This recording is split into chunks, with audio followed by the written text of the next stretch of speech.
Welcome to Demystifying Dyslexia. My name is Diane, and I am an information assistant in youth services with Vaughan Public Libraries. I'm a former elementary school teacher. I used to teach the primary grades, and I have an interest in promoting early literacy at the library.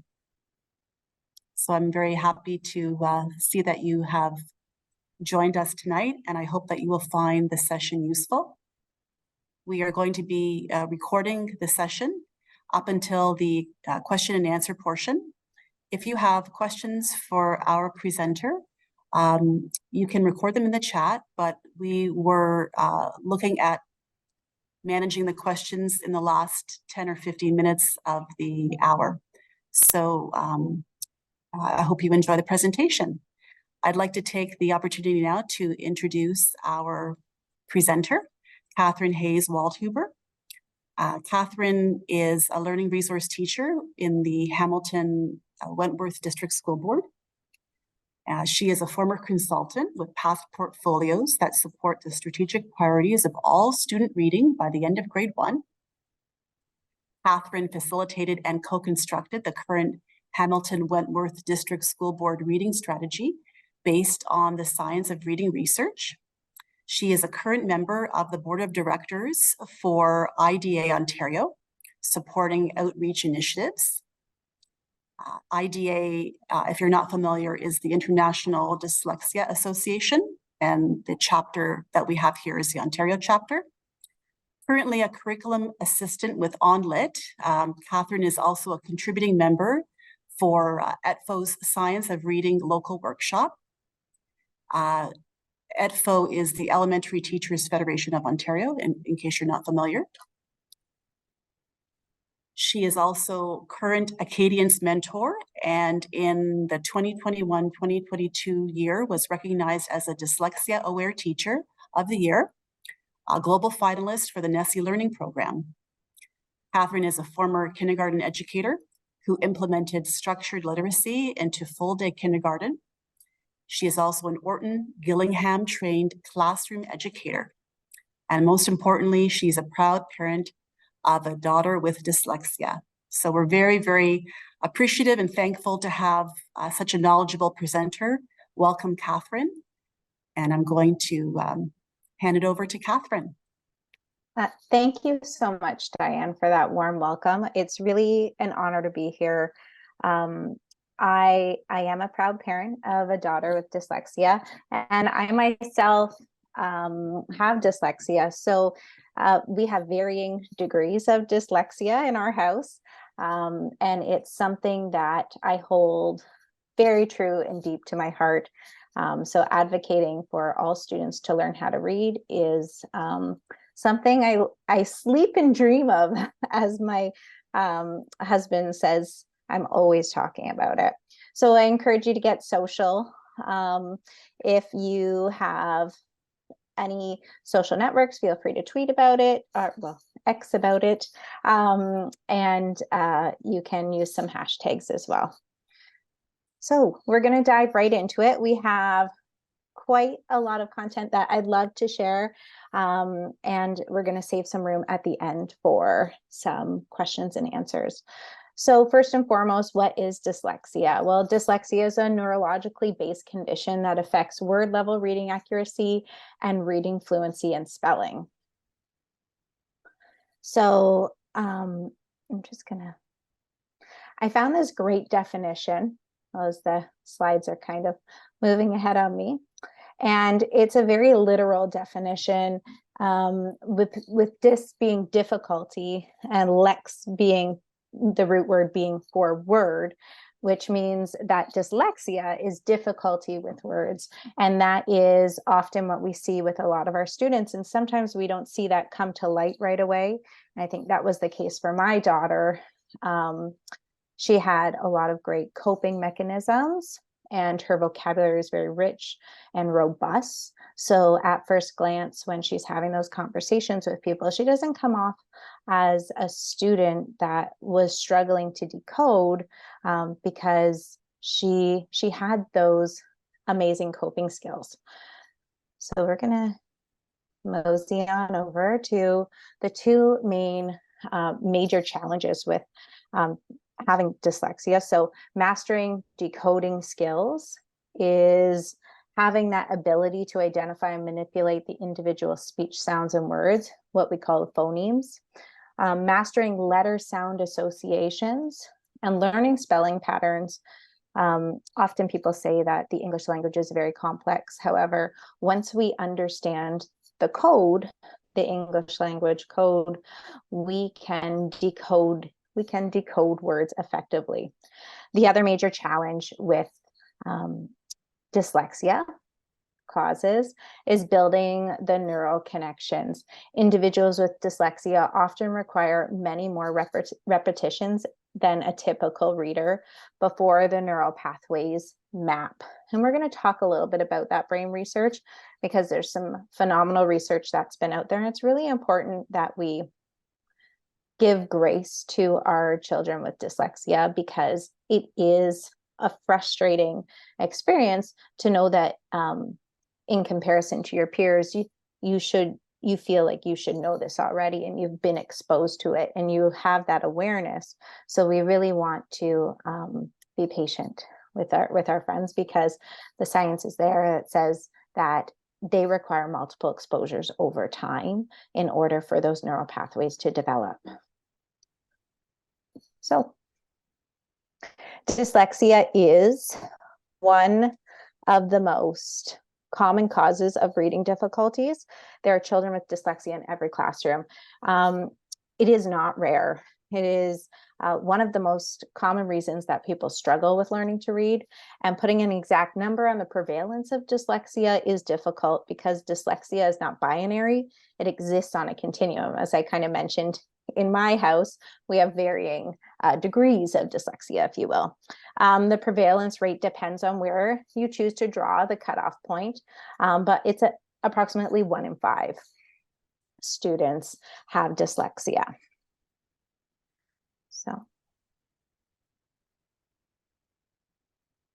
and I love to point this out that dyslexia is invisible, but it is not related to intelligence. So oftentimes we hear about some amazing people that have been able to contribute to some phenomenal things in our world, and that learning, we can teach all of our students with dyslexia how to understand that code, and that their lens is even more important because they have some amazing gifts that we need to celebrate. I'm going to share a little bit about that as we move through the presentation. So I love to anchor some of our learning in some myths and facts. It was learning to read, like learning to talk, is a natural process. And often we think that that's the case. However, it is not. There's a lot of common harmful myths about dyslexia, and it's hard to narrow down a reasonable number for this presentation. But this belief here that learning to read is something that happens easily and naturally is not the case. Many people do have an experience of learning to read easily, and we learn, our brain is looking for patterns, and we learn how to read to an unconscious level. So for us to be able to unpack that and remember that process, if you learned it to an unconscious level, then it really was easy for you. However, many people do not have that experience, and learning to read for some of them really don't understand why anyone would find it so difficult. This leads to harsh judgments and assumptions, and the idea that dyslexia is something that is just made up or is an excuse for laziness. And this could not be farther from the truth. This is so important, and it's important that we bust some common myths about dyslexia and reading development so that we can help ensure that every child has the chance to succeed with literacy. Reading is a human invention. It's a cultural adaptation that must be taught from generation to generation. So we really need to expose children to the code in order for them to learn the code, because they will not learn it through osmosis. And that was that belief that, well, oral language develops naturally from birth, and exposure is significant enough to trigger language acquisition for infants, literacy is not acquired in the same fashion. So, as I mentioned, reading is a cultural adaptation. One of the statements that really resonates with me is that 60% of our words have a predictable sound spelling relationships, and another 36% are predictable with one tricky sound spelling correspondence. So knowing that one tricky sound spelling correspondence can really help us make that other 36% of those words a little bit more decodable. So I'm going to move on a little bit more and talk about a few more myths. The myth that people with dyslexia see letters backwards or moving around the page. Dyslexia is not a visual issue. This is a very common misconception, which has led to the rise of many therapies, treatments, or aids, which, while often well-intentioned, are minimally useful. So individuals with dyslexia are no more or less likely to have visual issues than anyone else. Often when we observe the eye movements of struggling readers trying to read or see, we see their eyes kind of darting around the page. So we associate eyes moving around the page with poor reading. But it is important to understand that it's difficult with the difficulty with reading that causes the eye movement, rather than the eye movement that causes the difficulty with reading. When a child is looking at a page, a text, and can't make sense of it, they might start looking at the pictures to build the context, to be able to, because they know that that's what they should be doing to help them decipher some information. So we will often observe students' eyes darting around the page, but it's really important. Visual therapies to help with tracking, glasses with prisms, colored overlays, and special fonts are not evidence-based treatments for dyslexia. The only effective treatment for dyslexia is high quality, evidence-based reading instruction. So another really important myth that I know I kind of struggled with in my household was the fact that if parents just read more to their kids would learn to read easily. And yes, reading to your children daily builds a breadth of vocabulary and helps with comprehension and building background knowledge. However, it can be extremely harmful, this myth, because it causes an unfair judgment and bias, which can often prevent individuals from receiving the right support that the child needs in order to learn how to read. We also hear from parents who seek help for their children that they end up feeling blamed for their child's difficulties. And we definitely don't want that as parents. So we want to set our children up for the best possible success. And yes, reading daily does help build that vocabulary and the comprehension. However, students need direct, explicit instruction in order to be able to learn how to read, students with dyslexia. So I think we covered that. Terms that you might be hearing a little bit more now that the release of the curriculum occurred was that this structured literacy. So structured literacy is a framework, if you will. It's a way of teaching, and it involves direct, explicit instruction for our students in learning the code. So that is part of our new curriculum, and we're going to unpack a little bit about our past curriculum and our new curriculum that was launched in June of this past year. It was such an exciting day. I was over the moon, one of those people that was jumping up and down with excitement that our new curriculum really helps support a phonics-based approach. So I'm just going to give this little clip a watch. And Diane, if you can't hear it, can you just pop on and let me know? I'm hoping that you can. I might need to unplug I'm going to unplug my headphone. Okay.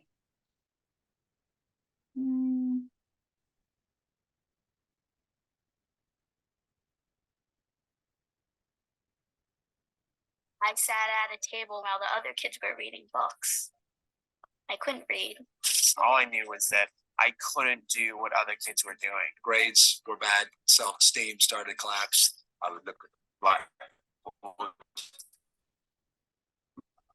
just gobbledygook to me. I could tell I just wasn't that confident. You think that there's something wrong with you, or you think that maybe you're making it up in your head. There are symbols, but they don't seem to have any real significance. Dyslexia robs a person of time. Frankly, at our school, we were very scared of students with his profile. You may be dyslexic if you can't spell and have messy handwriting, but your writing shows terrific imagination. Art is definitely where I found my safe zone. I think the dyslexia is positively correlated. You can be the smartest person in the world. You can even be a Nobel Prize winner, but you still won't read. Unforeseeable conflict was lockers. Still don't know how to use them. Patience to continue. Perseverance. It is critical when you have dyslexia.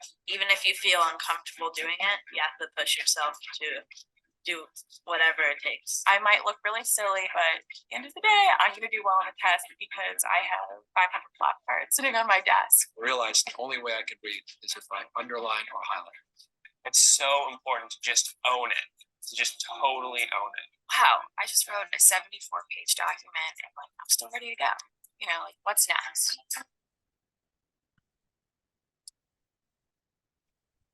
So if you have kiddos at home, I would encourage you to really unpack dyslexia with them and get them to embrace the strengths and the struggles that come with it, because having those open conversations really helps them see that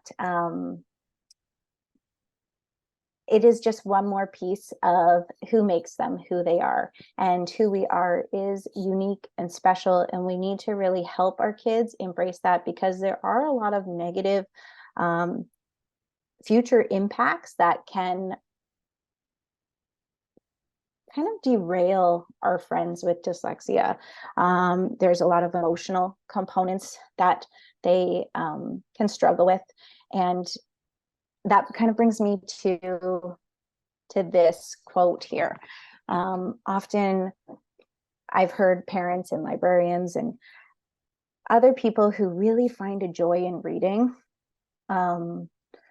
wish that for their kids. And what I like to say, and some of the ways we've kind of unpacked that, is in order to develop a love of reading, children must first become proficient at reading. So, and I liken it to golf. My husband is an avid golfer and I am not, and it can be incredibly frustrating, but I do want to thoroughly enjoy it.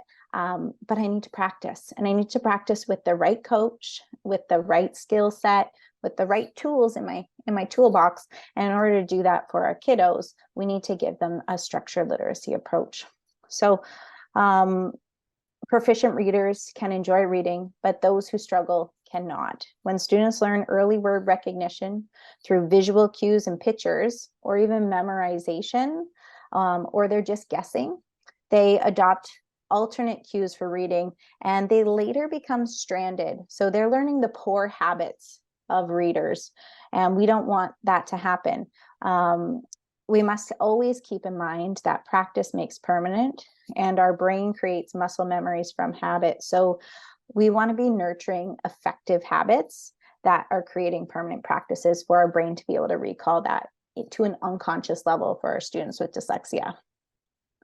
So our old curriculum was based on 3Qing, and this is a great little video that summarizes what 3Qing is. And you may have seen texts come home from your school, maybe in the past, that have been based on predictive pattern books. So I'm going to show you this so that we can really get a sense of where our new curriculum has gone to and how that really helps our students in Ontario learn the code. Sorry, every time I go to click on it, it just moves ahead. The 3 cueing system for reading, fact or fiction.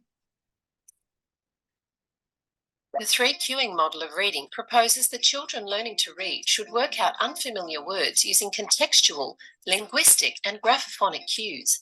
In this model, sounding out words using phonic knowledge is the last strategy. The 3 cueing is used in reading recovery and other programs described as balanced literacy.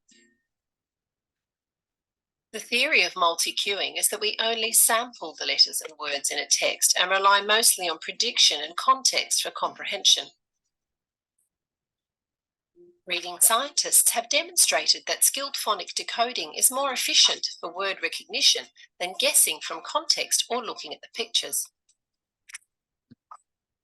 Skilled reading is not a matter of skilled guessing. Semantic errors or substituting one word for another with a similar meaning is not a sign of good reading development.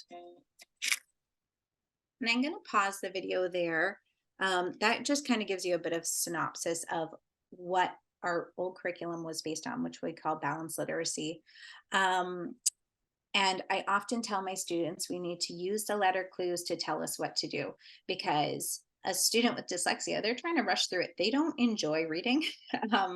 And we have to be that guide on the side for them, that crutch, to help go through that word and sound it out sound by sound. And if they don't have that word and it's not, and that word is not In their memory bank and they haven't been exposed to it enough, then providing that word for them is another great strategy, because we definitely do not want to instill poor reading habits. And what we do want is to make sure they're using the letter clues to tell them what to do. Now, you may have seen this in the past if you are a parent that has had older kids kind of come through, and there are some pieces that we need to remove from our practice that don't align with our curriculum and best practice for teaching students how to read. But what we do want to do is stretch out the words slowly. We want to be flexible with our vowels, which is our flippy dolphin. And we want to chunk out those sounds. So we're going to keep moving along. And dyslexia is an equity issue. And what it was found, you may have heard of the right to read. And what was found in it is that learning to read is a basic human right. So our new curriculum, it was built in a way that will help support students in learning how to read and learning the code. There are lifelong impacts of low literacy, reduced educational life opportunities, reduced economic participation and lifetime earnings, increased likelihood of poverty and homelessness, a higher risk of mental health issues and suicide, reduced democratic participation. Literacy is a social determinant of health. So those with unsupported dyslexia often experience reduced health outcomes. So it's just really important that we identify our students early in order to change their future outcome.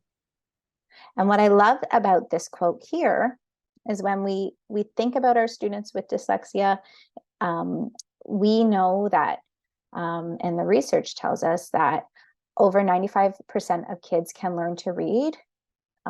If we start early and we follow the body of research, students living in poverty, students of color, and students who are eligible for remedial services can become competent readers at any age. Persistent gaps between more advantaged and less advantaged students can be narrowed or even closed. And kind of what hits my heart hard is that fundamentally, these gaps are a result of differences in the opportunities that students have to learn and not their learning abilities. So we really need to align to what we call the science of reading. So the right to read was released, and it concluded that Ontario was systematically failing students with reading disabilities and many others. And I do encourage you to watch some of the videos on the right to read. They can be found on YouTube, or you can follow the links on the IDA website.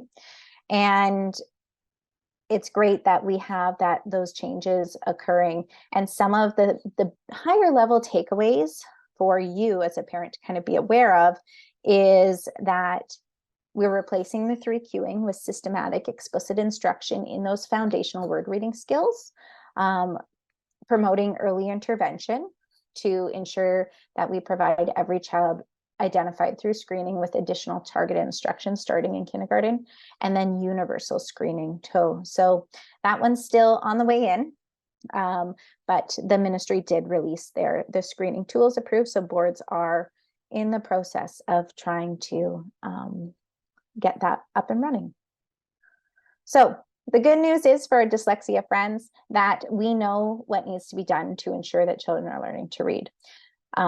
I mentioned the science of reading, and what the science of reading is a vast interdisciplinary body of scientifically based research that shows us how the brain learns how to read and write. It's pulled from multiple fields, so communication sciences, developmental psychology, education, implementation science, linguistics, neuroscience, and school psychology. So it is vast. I'm just going to check. Yep, thanks, Diane, for throwing that in the chat there.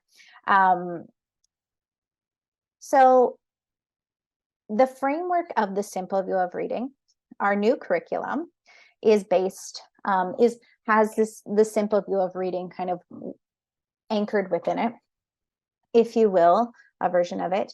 And this is a theoretical framework that breaks down reading comprehension into 2 main components, decoding and language comprehension, and then with the ultimate goal of reading comprehension. So the decoding part, or word identification, is the ability to convert written words into spoken language by recognizing those letters or the symbols. They're arbitrary, they're invented symbols on the page, and adding the sound to those. Okay, manipulating those sounds in spoken language and phonics to understand the relationship between that letters have sounds. And then the language comprehension component pertains to the ability to make sense of spoken written language, encompassing vocabulary, grammar, and the capacity to draw inferences as well. So there's a lot within these 2 components that create our reading comprehension, but it's presented in an equation. And what you'll see is a student with dyslexia often has difficulty within the word identification aspect and the phonological processing component. So knowing how to manipulate those sounds and how the sounds are produced. The simple view of reading is presented in a multiplication equation. And what that means is we cannot have reading comprehension if we don't have word identification. So if either of those components are 0, we get 0 for reading comprehension. So it's really important that we're building both simultaneously so that our students are building the goal of reading comprehension. So I'm gonna learning to read involves rewiring the brain. And there's some amazing research pieces on rewiring the brain. Once you kind of unpack the brain research, it's hard to not keep going back and taking a look and digging into it. But speaking, and as we link back to that first myth that we had, speaking is a natural and it is instinctive, and it's been around for hundreds of thousands of years. Our brains are hardwired for spoken language. Our brains are not naturally hardwired for writing or reading. We have to build a new network, from the neuroscience. We can see how that network kind of is developed. And there's a region in our brain that responds to objects, an area in our brain that responds to faces. And skilled readers, we have to remember, we have to make them. They're not born. So we need to build a visual word form area. And in the video, they describe it so nicely. It's actually called the letterbox, and it's behind your ear here. And I like to call it, if you're from one of the eras that I am from, the lexicon, where kind of it's your lexicon and it's your Rolodex, and it's where you're storing all of those pieces, and you know where to pull to get that sound or that letter correspondence. And we build that. And I like to call it our Rolodex. the kids don't know what I'm talking about when I call it a Rolodex, nor do they know what a phone book is, but thus I digress. So this is a great capture of a student who is a 6-year-old non-reader and a student who is a 6-year-old reader. And what you'll see here is the letterbox is not formed. It's that visual word form part of the brain. And with the 6-year-old reader, you can see that it's been established through multiple exposures over time. And then the 9-year-old dyslexic, you can see here, the letter form box, the green component is not yet there, and then a 9-year-old reader. So it really helps us anchor and see that skilled readers are made and not born. It really is about rewiring the neural pathways and rewiring the brain in order to develop a large bank of words stored for instant recall to that unconscious state, right? You can see a word and it's a quick sight word for you because you've seen it so many times and you understand that that sound, that word and those symbols make those sounds, they produce that sounds, and you've also connected it to the comprehension piece or the meaning of the picture of a cat. You know what a cat is because of your background knowledge. So you've been able to build all of those pieces. One of the things that really helped me learn about this piece was some other brain research I was doing was about the neural pathways and how the neural pathways that fire together fuse together. So we want to make sure that they're firing in the right way so that we're fusing them in the right way, because it takes a lot more work to undo something than to show them the right way the first time. So we really want to stay the path and provide explicit systematic instruction for our students. So screening and early intervention. So one of the things that I'm going to unpack today is the definitions of some of the terms that you may hear within the next part of the presentation. So we have some terminology. We have a phoneme, which is an individual speech sound. It's the smallest speech, smallest sound in individual speech sound in a word. So if I take the word chick, it's the I, it's the ch, it's the k. And we have 44 speech sounds, phonemes, in the English language. And then a grapheme is a letter or a group of letters that correspond with a phoneme. So I know that CH stands for that is the symbol for that phoneme. And then a letter is just a character that represents one or more sound, and we have 26. The graphemes, you can see there's 250 variety of graphemes. And for instance, CK, I, as an expert reader, know that, and writer, CK I use at the end of the words. It makes the same sound as k at the beginning of cat and k at the beginning of kite. So the only way I'm really going to know which one to use, which spelling to use, is through experience and exposure and explicit instruction over time. So I have some tips for reading support as we kind of fly through some of that background knowledge for you. And tip number 1 is what we really want to do with each and every one of the unfamiliar words for our students is support readers to decode through the word by paying attention to all the letter sounds. And I can't stress that enough. We don't want to have them guessing. We don't want them to rely on the first sound to guess through that word. And telling them that we use the letter clues to tell us what to do really helps us, helps the students and our children anchor themselves in the code. We can model this with our students, with our children at home, and you can decode the word for them if they're having difficulty, if it's a more challenging word. Readers have a bank of sight words, and every reader has a different bank of sight words that they can immediately and automatically recognize. The key for one-to-one reading, though, is the support that you offer at home and the support that the experts kind of offer with your children for the rest of the words that aren't their sight words. And that those words that they cannot immediately and automatically recognize is where we need to support them. So I love to show people this because often we toss around the word sight words. And as I mentioned, there's different types of sight words. And for somebody who might be a physician, they have a very vast different collection of sight words than I might have as an educator. So there's different levels of sight words. And as your students are working through the curriculum, some educators might be sending home something called heart words.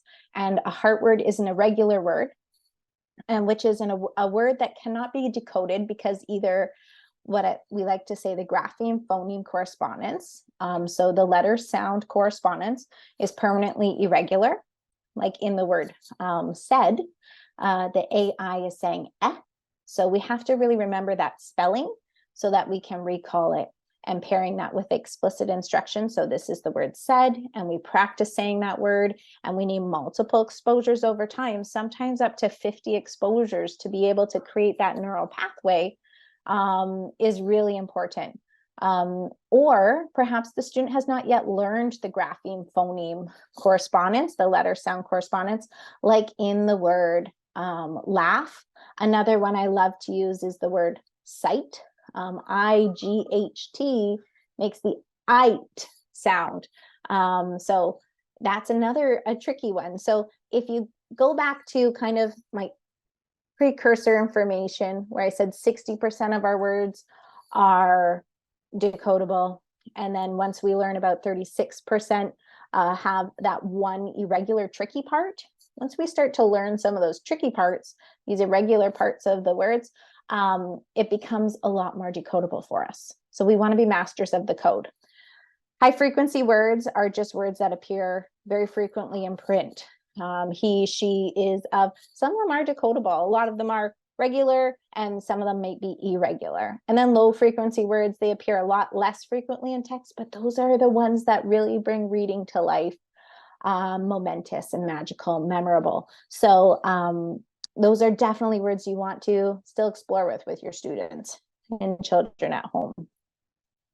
So again, keep an eye out for guessing at whole words after decoding the first sound. So I already kind of talked a little bit about that. We want to anchor them in the code. This partial decode then guess strategy can appear successful for some pupils, but it is counterproductive over the long term. Again, the key is to aim to support students at decoding through the whole word. Okay, so here's another great one. If you remember, I said the neural pathways that fire together fuse together.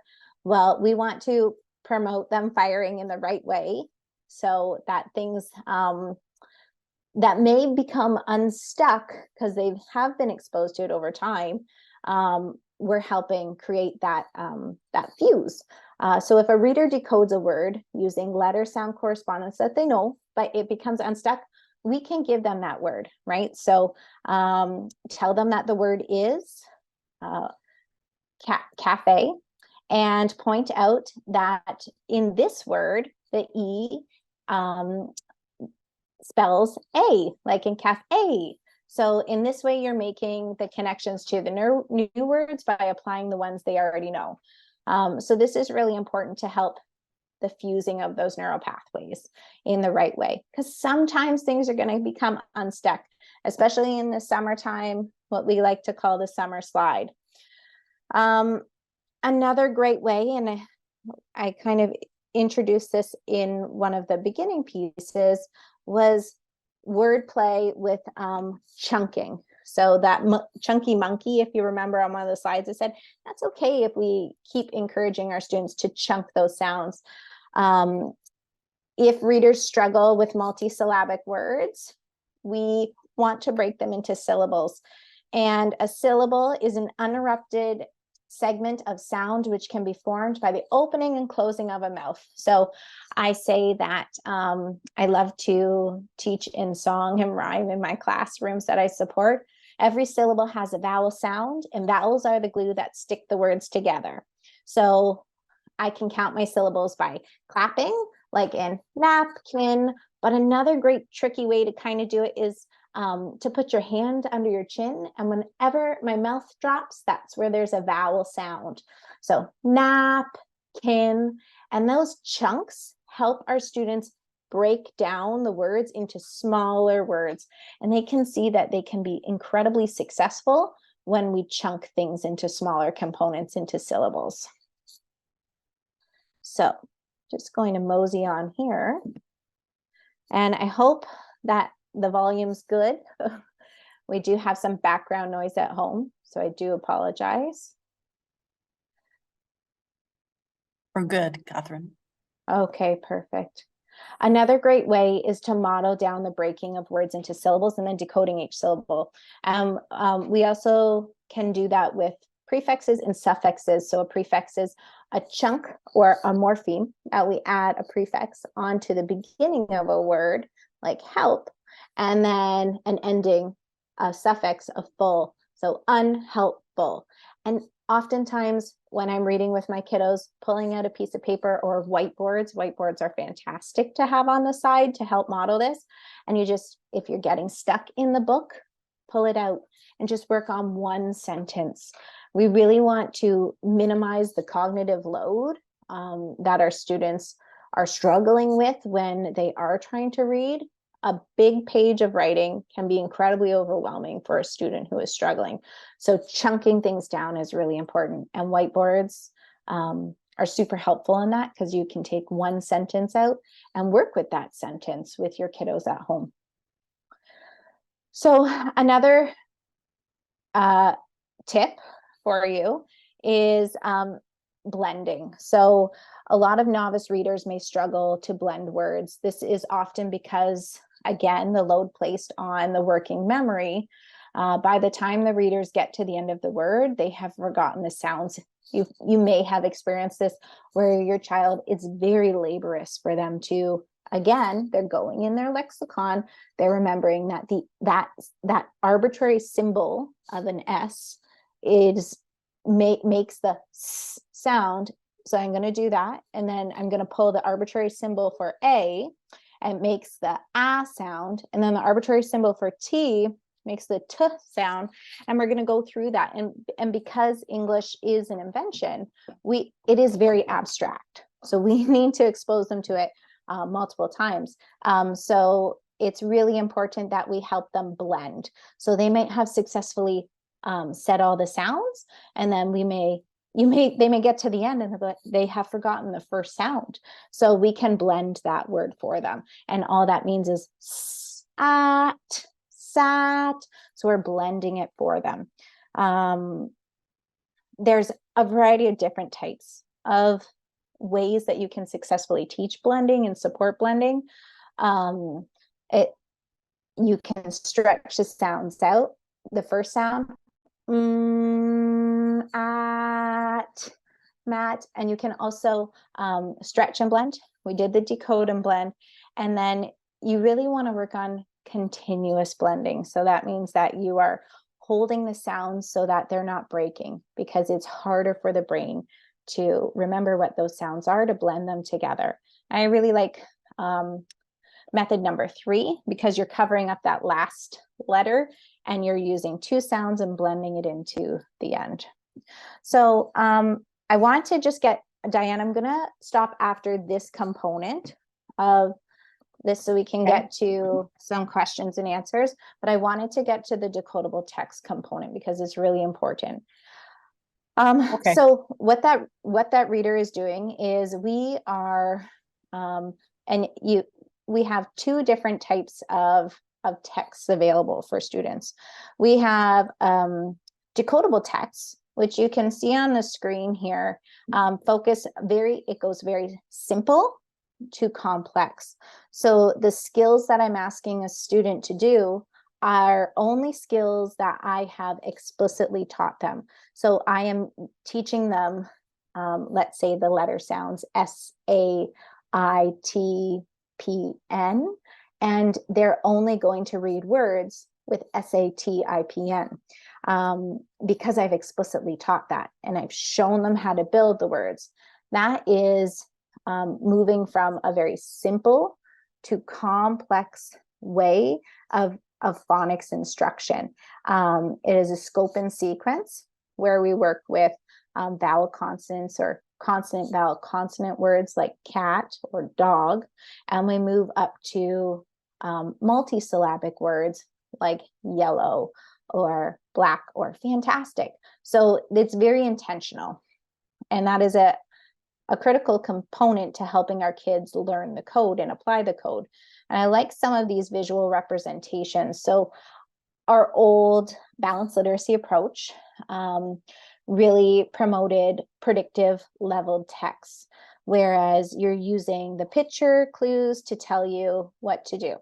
In a decodable text, most of the words are made up of the letter sound correspondence that students have already learned. And I wouldn't expect them to be able to read a word that I haven't taught them the letter sounds for. So this is a great, on the left, a great representation of, I would say, an industry book, a level C. In the past, we used to call these a level C text. And there is a lot of cognitive load that's required to be able to successfully read that book. The student needs to know 2-syllable words, vowel teams. They need to know consonant vowel, consonant consonant, endings, and all. Just, it's a very unrealistic way to support our students because they haven't explicitly learned those skills. So teaching using pattern books, those are those leveled texts. What you see is that the teacher often explains what the book is about. The teacher reads the pattern on the first page. The students copy the pattern throughout the book. And then the students are encouraged through the text to use pictures to guess the words they don't know. And again, we still want to be building vocabulary and comprehension. And there's a time and place for all of these resources. But for our novice readers and our students with dyslexia, these are not setting them up to be successful to practice the code.